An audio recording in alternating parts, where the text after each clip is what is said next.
Thiruvananthapuram domestic എയർപോർട്ടിലേക്ക് പോകുന്ന ഒരു മെയിൻ റോഡാണിത്. ആ റോഡിൻ്റെ ദുരവസ്ഥയാണ് ഈ കാണുന്നത്. ഇവിടെ നാട്ടുകാരടക്കം ഞങ്ങൾ എത്തുമ്പോൾ നാട്ടുകാരടക്കം വൻ പ്രതിഷേധത്തിനായി തന്നെയാണ് ഇവിടെ ഒരുങ്ങിയിരിക്കുന്നത്.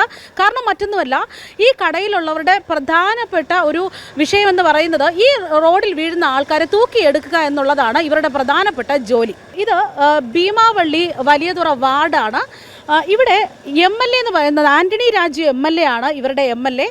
എന്നാൽ ഭീമാവള്ളി റോഡെല്ലാം നല്ല കണ്ണാടി പോലെ കിടക്കുന്നു. പക്ഷേ ഡൊമസ്റ്റിക് എയർപോർട്ടിലേക്ക് പോകുന്ന പ്രധാന റോഡിൻ്റെ അവസ്ഥ കുണ്ടും കുഴിയും വെള്ളക്കെട്ടുമാണ്. നിരവധി പേരിവിടെ വീഴുന്നു. നിരവധി പേരെ തൂക്കിയെടുത്ത് ആശുപത്രിയിൽ കൊണ്ടുപോവുകയാണ് ഇവരുടെ പ്രധാനപ്പെട്ട ജോലിയെന്നാണ് തൊട്ടടുത്തുള്ള കടകളിലെ ജീവനക്കാരടക്കം പറയുന്നത്. ഇദ്ദേഹത്തിനാണ് പ്രധാനപ്പെട്ട ജോലി എന്ന് പറയുന്നത് ഈ റോഡിൽ വീഴുന്ന ആൾക്കാരെ തൂക്കിയെടുക്കുക. ദിവസവും ഇത് തന്നെയാണ് പരിപാടി. ഒരു 25 വർഷം കഴിഞ്ഞ് ഞാൻ കട തുടങ്ങിയിട്ട് ഡെയിലി ഇപ്പം ഒരു വർഷത്തിനിടയ്ക്ക് ഈ വരുന്ന ആൾക്കാരെ തൂക്കിയെടുപ്പാണ് എൻ്റെ ജോലി. കാര്യം ഈയിടയ്ക്ക് തന്നെ ഒരു BSF ജോലിയുള്ള ഒരു സ്ത്രീ വിടുന്ന് ഡിപ്പാർട്ട്മെൻറ്റ് നമ്മളെ ഒരു പോലീസുകാരിയാണ്, 3 മാസം ഗർഭിണി, വണ്ടി പുറത്ത് അവരുടെ ദേഹത്ത് കിടക്കുന്നുണ്ട്. അപ്പം ഞാൻ തൂക്കിയെടുത്ത് ഞാൻ അകത്തിരിക്കുകയാണ്, സൗണ്ട് കേട്ട് ഇറങ്ങി നോക്കിയപ്പോൾ ആ സ്ത്രീ കിടന്ന് വിളിക്കുകയായിരുന്നു. ഞാൻ തൂക്കിയെടുത്ത് വണ്ടിയെടുത്ത് മാറ്റിയിട്ടിട്ട് ആ സ്ത്രീയെ തൂക്കിയെടുത്ത് എൻ്റെ കടയിലൂടെ കൊണ്ട് നിർത്തിയിട്ട് വണ്ടി എടുത്ത് ഇവിടെ കൊണ്ടുവച്ച് അവർ ഭർത്താവിനെ പോയി വീട്ടിൽ പോയി വിളിച്ചുകൊണ്ടെന്നാണ് ആ സ്ത്രീയെ കൊണ്ടുപോയത്. എല്ലാവരും അറിഞ്ഞിട്ടുണ്ട്. ഈ ആന്റണി രാജു ഇതിലേ പോയിട്ട് നേരത്തെ ഞാൻ ലൈവ് ഇട്ടിട്ട് കാണിച്ചായിരുന്നു, എല്ലാവരും കണ്ടായിരുന്നു. പോകുന്നത് ഇതെല്ലാം കണ്ടിട്ട് ഒരു ഇത് രേഖയില്ല. ഡെയിലി ഇതാണ് വിഴുന്നതിന് ഒരു കണക്കില്ല. നമ്മളിപ്പോൾ ഞാനും എൻ്റെ കടയിൽ നിൽക്കുന്ന പയ്യനുമായിട്ട് 1 മാസം ആയുള്ളൂ.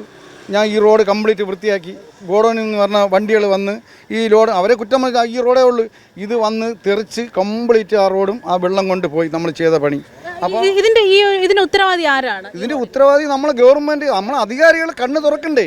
ഈ അധികാരികൾ എന്ന് പറഞ്ഞാൽ ഒരു എല്ലാ റോഡും നന്നാക്കണം. ജനങ്ങൾ മൊത്തം ബുദ്ധിമുട്ടാണ്. ഡെയിലി ബുദ്ധിമുട്ടെന്ന് വെച്ചാൽ നമ്മൾ വിചാരിക്കുമ്പോഴെന്നല്ല. രാവിലെ 5:30 മണിക്ക് 4:30 മണിക്കൊക്കെ ഈ വണ്ടികൾ വന്നു കഴിഞ്ഞാൽ ആര് കാണും? അവിടെ കിടക്കും, ചത്ത് കിടക്കും, ആരും കാണൂല. എന്തെല്ലാം കാര്യങ്ങൾ ചെയ്ത് എന്നിട്ട് നമ്മളെ അധികാരികൾ എന്തെന്ന് പോലും കേൾക്കാൻ പറഞ്ഞില്ല.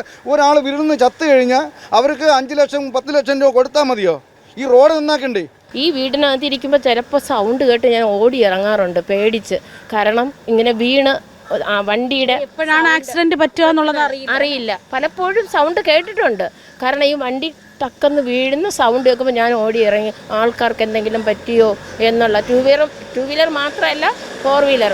പിന്നെ ഈ റോഡ് അപ്പുറത്തൊരു വലിയ റോഡുണ്ട്.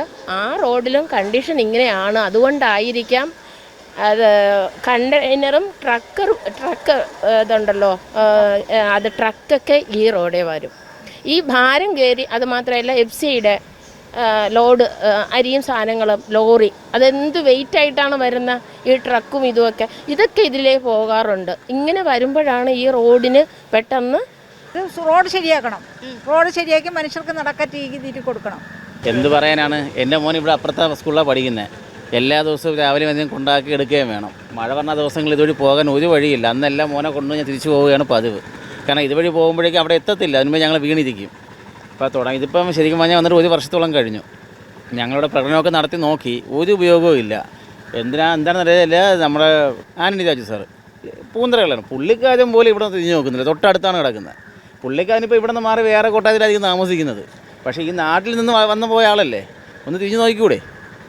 വെറുതെ ഭരണം മാത്രം കയ്യിൽ കിട്ടിയാൽ മതിയാ? അല്ല, വലിയതുറയെ തിരിഞ്ഞ് നോക്കത്തില്ല എന്നുണ്ടെങ്കിൽ അത് പുള്ളിക്കാരും കറക്റ്റായിട്ട് പറയണം. ഞാൻ വലിയതുറയെ നോക്കത്തില്ല എന്ന് പറയണം. എങ്കിൽ ഞങ്ങൾ ബാക്കിയുള്ള കാര്യം ഞങ്ങൾ തന്നെ ഫണ്ട് വിരിച്ച് ഞങ്ങൾ തന്നെ ചെയ്തോളാം. അല്ല, ഞങ്ങൾ ടാക്സ് വാങ്ങിച്ചിങ്ങനെ ചെയ്യുന്ന താല്പര്യം ഉണ്ടെങ്കിൽ ചെയ്യട്ടെ. ഞങ്ങൾ ടാക്സ് അടയ്ക്കുന്നതല്ലേ, അതിനൊരു കുറവ് വരുത്തുന്നില്ലല്ലോ. അപ്പോൾ പിന്നെ അത് ചെയ്യണം. അവരുടെ ജോലി അവർ ചെയ്യാൻ പറ്റിയില്ലെങ്കിൽ കളഞ്ഞിട്ട് പോകാൻ പറയണം. എന്തിനാണ് ഇങ്ങനെ വെറുതെ? ബഹുമാനപ്പെട്ട MLA ആന്റണി രാജു, ഇതൊക്കെ ഒന്ന് കേൾക്കണം. താങ്കൾക്ക് ഈ പണി പറ്റില്ലെങ്കിൽ കളഞ്ഞിട്ട് പോകാൻ നാട്ടുകാരടക്കം പറയേണ്ട അവസ്ഥ വരുന്നു. ഒരുപക്ഷെ താങ്കൾക്ക് വേറെ ക്വാർട്ടേഴ്സും കാര്യങ്ങളൊക്കെ കാണുമായിരിക്കും. താങ്കൾക്ക് ഇവിടെ ഈ സ്ഥലത്ത് വരേണ്ട ആവശ്യം വരില്ല. ഇവിടുത്തെ ജനങ്ങൾക്ക് അതായത് ഈ റോഡിനെ പേടിച്ച് ഓടേണ്ട അവസ്ഥയിലേക്ക് കൊണ്ടുചെന്ന് എത്തിക്കാതിരിക്കാൻ ഞങ്ങൾ കൂടെ അഭ്യർത്ഥിക്കുകയാണ്. എത്രയും പെട്ടെന്ന് തന്നെ ഈ റോഡിൻ്റെ ഈ പ്രശ്നത്തിന് ഒരു പരിഹാരം ദയവായി കാണുക.